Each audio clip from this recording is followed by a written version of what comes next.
how much improvement do you guys legitimately think Matt Luke will get out of the offensive line this season? I'm gonna let Brian take that one first. Putting me on the spot here. Yeah. I was completing another flowers.com order.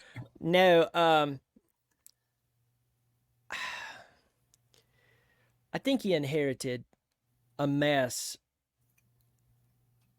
And I think when you have guys who has experienced a lot of injury, a lot of inconsistency, a lack of continuity due to all the aforementioned stuff, I think that we need to temper.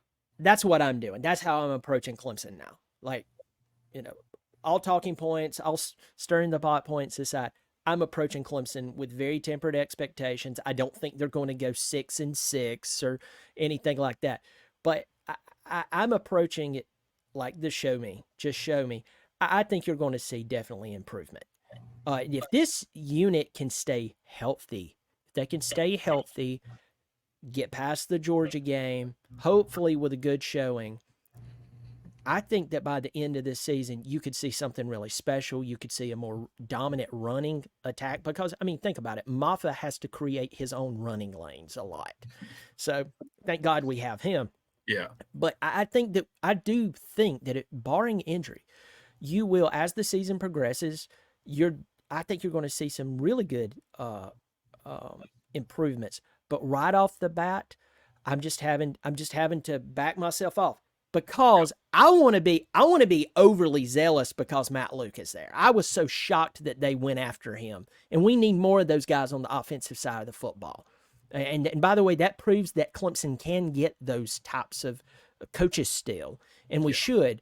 But even with him being a brilliant expert, probably even Georgia fans, you know how mouthy a lot of Georgia fans are.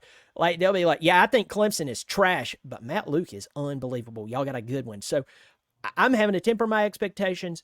They will be improved, but I'm just trying to chill out at the beginning of the season because I think they're going to have some growing pains.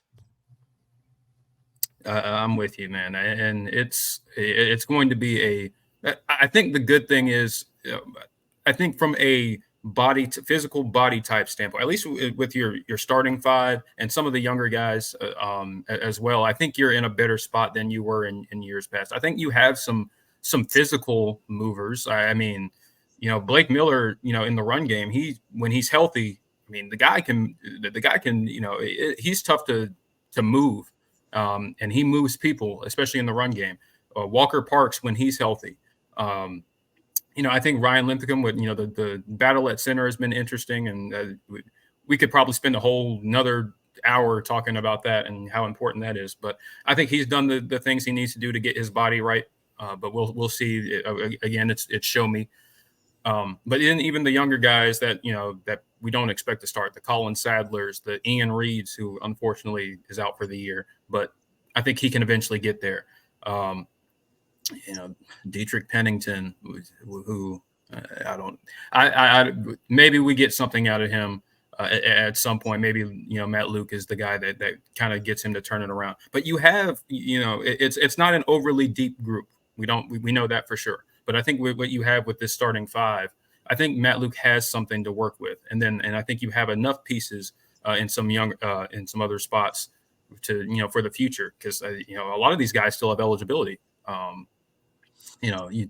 Tristan Lay and Marcus Tate, and I think Ryan Linthicum has like 2 years. He feels like he's been here forever, but I think he actually has 2 years left of eligibility. I think Walker Parks is gone, and Blake Miller, who I've seen on a ton of mock drafts. We'll see how that goes. I've seen him in the first round in quite a few, but he is talented. So I think you have some of that. And thank you, Adam, for mentioning Elijah Thurman. He completely skipped my mind, but he's a guy that they've been raving about all off season. So you have some good young pieces to build around. And as Matt Luke kind of builds his rapport and gets his foothold, especially from a recruiting standpoint, I think the future we'll see the future of this room kind of shape out a little bit more optimistic than maybe we felt in the past. Yeah, I got a good one, and this one kind of was struck up when we were talking to Brian. Like, we talked about Blake Miller, when talking about the offensive line. BYOG or sell. Blake Miller has a first-team All ACC season, at least. Maybe All American. We'll see, and gets drafted in the first round. Ooh, that's lofty goals right there. I mentioned it because I've seen him in mock drafts. Like he's getting a lot of love from I his think he has the potential to make it happen. He's been a really good player from Clemson pretty much since he showed up on campus. Has been a constant contributor for the Tigers. And I think with the addition of Luke and just the energy that I'm feeling from the offensive line this year, I will go buy on that. I think Blake Miller is going to have an exceptional season. I'm not 100% for sure he'll go. I think he'll have an all ACC type season at the tackle position. I do believe that. The one thing that gives me pause is the first round of the draft. I don't really know if that's going to happen. So I'm kind of back and forth on that. But out of sheer just hoping, not only for Blake Miller would that be great, but it'd be great for Clemson to get a guy in the first round at the offensive line position. So out of just hoping it and putting it out in the world and hopefully it happens, I will go buy on Blake Miller being an all ACC selection come season's end. Well, so I also did include the first round part. But yeah, the first round. I'm throwing the first round in there, okay. Reluctantly throwing the first round in there. Yeah, so I'm gonna go again. I'm gonna sell. But I do think the potential is absolutely there. But last season, he had his moments. I don't think he was completely healthy last year. They didn't really show their hand as far as what the injuries were. But you could tell at times last year that Blake was laboring a little bit more than he was as a freshman. I don't think he was completely healthy. Right. I do think he has a bounce back year, but I think it's the getting drafted in the first round thing that gives me pause. Yeah, that I've seen it, but I included that because I saw it and I've seen it in mock drafts. He's one of he's like the top 2 or 3 tackles in projected right now in the draft. Like you've got the 2 LSU guys, and then you've got Blake Miller, and I'm like, oh wow, okay, yeah. Because of that, I do want to sell, but I am going to will it into existence, Jordan. I like it. I'm going to keep saying it and will it into existence until it happens. At least that's my plan. Tiggs gets in here and says, will the O-line be able to consistently slow down the pass rush?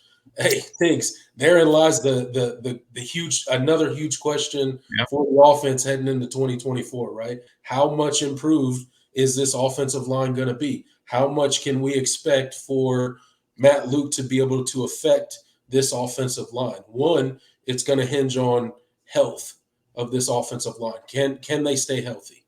That'll be first and foremost. That starting 5, because the starting 5 have to stay healthy. We cannot rely on some of this unproven depth at the offensive line position and be successful this year, I don't think. The other big question, I think, is at the center position. Ryan Lithicum is still ahead. Obviously, you got Harris Sewell there. You got Trent Howard there. Looks like Ryan Lithicum's going to be the guy starting the season. So how well does he play, right? How well do we fill that void that Will Putnam left as a multi-year starter for us? That's a huge hole to fill. So, again, I think with the offensive line, it really hinges on health and how well that center position comes along, especially early on in the season.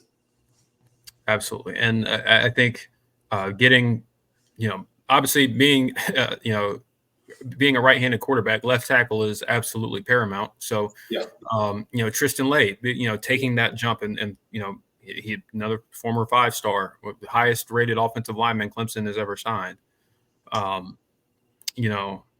Either him or Jackson Cartman. I can't. I don't have.